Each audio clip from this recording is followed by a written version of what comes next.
an honor and a privilege to be here with all of you today. So let me just introduce myself briefly. My name is Farah Godrej. I'm a professor of political science at the University of California, Riverside, just down the road.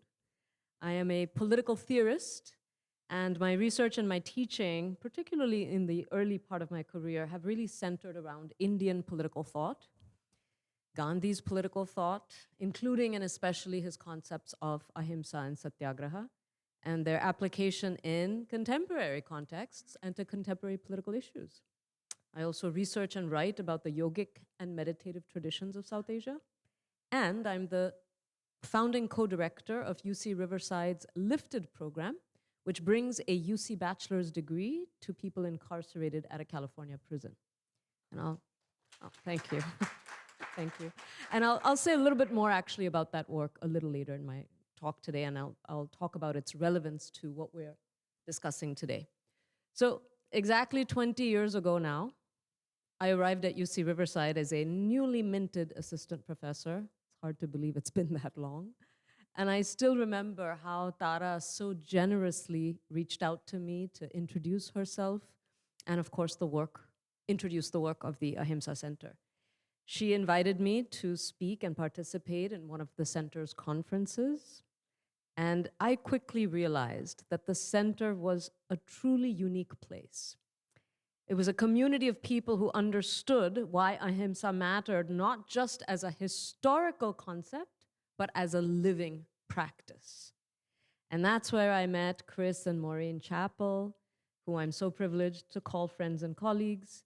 Had the opportunity to learn from Chris's work on Indic religions, but also the opportunity to learn from so many other stalwarts of nonviolence in action who we saw on the slides, right, that Tara shared earlier this morning, people like Medha Patkar and Vandana Shiva and just so many other luminaries. So my title today is, if you're looking at the program, is Ahimsa Across Time, Space, and Cultural Contexts. So what I want to do is trace a kind of arc, or maybe a river is a better image, one that runs across centuries and continents and kind of picks up new currents as it goes. And I want to show how Ahimsa, far from being a fixed concept, has actually moved throughout history in ways that is always alive to the demands of the particular moment and the community that receives it. So let me begin at the source. The source. Ahimsa is not Gandhi's invention, right? It predates Gandhi by about 2 millennia, at least. And its earliest appearance is in the Yoga Sutras of Patanjali, which is, of course, considered one of the foundational texts of the yogic tradition. Now here, Ahimsa appears as the first and most crucial of the yamas, the ethical restraints that form the outermost layer of yogic practice. So Patanjali defines it as non-injury, non-harming toward all living beings in thought, word, and deed. And from there, Ahimsa, of course, migrates into Buddhist ethics, where it becomes central to the concept of compassion or karuna, and the bodhisattva ideal, this being who works for all sentient beings to be free from suffering. And then, of course, as we've heard from so many speakers, the Jain tradition famously extends the principle of non-harming to the most minute forms of life and demands a kind of radical humility about the interdependence of all life. I forget who it was, but one of the commentators from the floor earlier today called it a pan-Indian concept, which I thought was a really apt description of Ahimsa. So in these early traditions, the orientation of Ahimsa is primarily inward. So what do I mean by that? What I mean is that it's a practice of individual self-discipline, a constraint on our own impulses and desires, a rigorous examination, even excavation of the violence that lives within all of us before it reaches outward. I'm reminded of Chris Chappell's imagery earlier today. Remember that closed fist we did, right? Where we had to open our fist and release. So nonviolence is not simply the absence of physical harm, but it's a whole way of relating to the world, beginning with the most intimate one, which is our relationship to ourselves. So now fast forward, right, several millennia, and then comes Gandhi. And what I think Gandhi does with Ahimsa is one of the most creative acts of political philosophy in the modern era. He takes a concept that is rooted in self discipline and renunciation and individual spiritual practice, and he transforms it into a theory of political action. He gives us the concept of satyagraha, right? Truth force, or holding firm in the truth. And that, of course, gives rise to the many political tactics that so many speakers today here have alluded to, like fasting and marching and striking and sit-ins and so on, and suffering jail time. And of course, as we've heard today, we see all of these in action not only during the Indian anti-colonial independence movement, but also later in the American movement for civil rights and other freedom struggles, including in South Africa and so many others that have been referenced by various speakers today.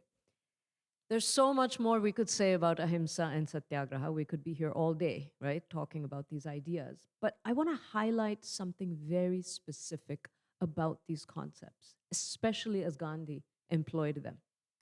Gandhi does not abandon the inward dimension, the self-disciplinary dimension of Ahimsa. Because for Gandhi, the discipline of the self remains absolutely central. Control over the senses, the struggle with our own self-centric desires and impulses. You guys know what I'm talking about, right? We all have those. But all of this is the training ground for political life. You cannot practice Ahimsa and Satyagraha unless you have already done the interior work, Gandhi tells us, right? But also, Gandhian nonviolence requires us to combine that interior self-disciplinary work with the fierce discipline of the warrior. The willingness to confront injustice, to place one's body on the front lines of political oppression, and to accept those consequences, which we know can be significant, right? So these two things, the warrior and the renunciate, let's say, they're not opposites. They complement each other and they require each other, according to Gandhi. So as we've said repeatedly today, this Gandhian Ahimsa, it has traveled, right? It has a kind of transnational life. Under the leadership of Martin Luther King, as so many people have referenced, in the American civil rights context, Ahimsa had to speak to the violence of racial domination, Jim Crow, the legal system of state-sanctioned terror that was built on the systematic exclusion of Black citizens. And of course, today is a particularly poignant day for us to be remembering this, right? As we hear of the evisceration of the Voting Rights Act by the Supreme Court. Yeah, tough day. But let's focus on what was so powerful about that application of Ahimsa during the civil rights movement. The sit-ins, the marches, the willingness to absorb violence without retaliating. These were not passivity. There was nothing passive about it. These were the discipline of the warrior, the willingness to suffer in service of a truth. And what is that truth? The inalienable humanity of those who have been dehumanized. So finally, I want to spend a few minutes on a context for these transnational travels of Ahimsa that may seem a little less obvious, which is the context of incarceration in US prisons. So for about 10 years now, I have been working inside prisons, both as a volunteer and now more recently as an educator. I first began by volunteering to offer yoga and meditation in various prisons. And at one prison for women here in California, I was invited by the incarcerated women to join them to facilitate a study group on yogic principles, a group that met weekly for nearly 2 years. And the women who founded and led that group called it, any guesses?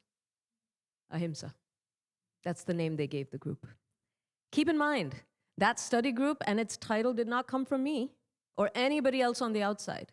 These women drew on their own self-study, their own interests in these ideas and these philosophies, and they decided on the name themselves, and then invited me to come join them. What I had the privilege to witness in this group with these women was beyond transformative. The group's leaders were using yogic philosophy, including and especially the concept of ahimsa, to resist the dehumanizing logic of the system that caged them. They refused to accept the prison's message that they deserved to be incarcerated because of their character flaws or their criminal tendencies. Instead, they were building a different self-understanding and a different account of the system that held them.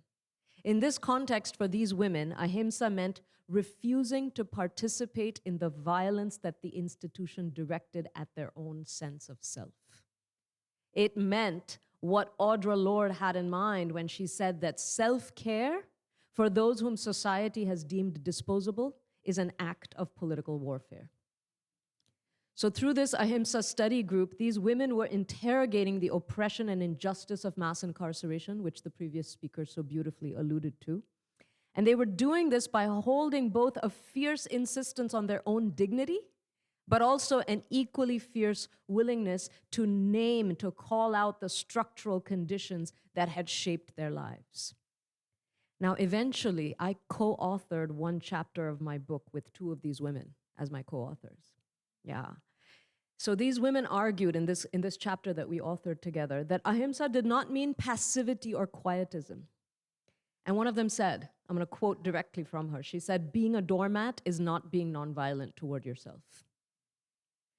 So these women grasped intuitively the heart of Gandhi's political philosophy, that inaction in the face of injustice is itself a form of violence. Let me say that again because it's so important and bears repeating. Inaction in the face of injustice is itself a form of violence. To take action to prevent suffering does not require abandoning equanimity or hating your opponent, but it is nonetheless fierce and determined and grounded in conviction.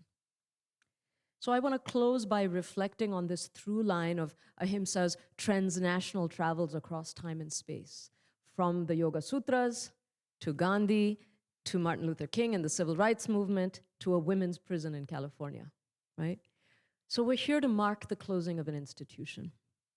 That is a loss, yes, because the Ahimsa Center has done extraordinary work in the world, educating teachers, building scholarly community, and holding a conversation about nonviolence that our culture urgently needs. So its closing, yes, is a sad moment.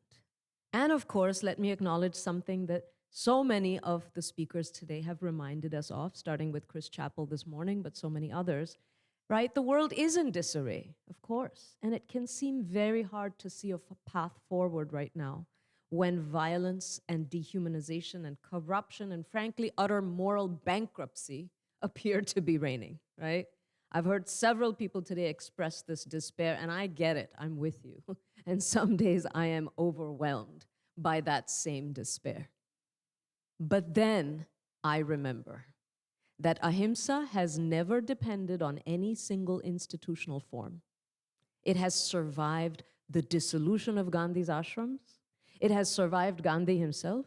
It has found its way into the hearts and minds of people who have never heard of Patanjali. People sitting in jail cells, people hugging trees, people marching across bridges, people facing down riot police squads, and people breathing through impossible moments in prison yards where they're being humiliated and dehumanized. I have seen ahimsa at work in the very gut of the carceral state, as those who are the most oppressed among us have used it to find their own voices and their own humanity. So I believe ahimsa will find its way forward from here. So here's what I take from 20 years of working on these ideas and from engaging with this community, with Tara's tremendous vision, with her generosity, her extraordinary leadership and legacy. This space has been a gift, and its closing is a real loss. But what set it in motion, the ideas, the relationships, and the commitments it has nourished, those do not come to an end.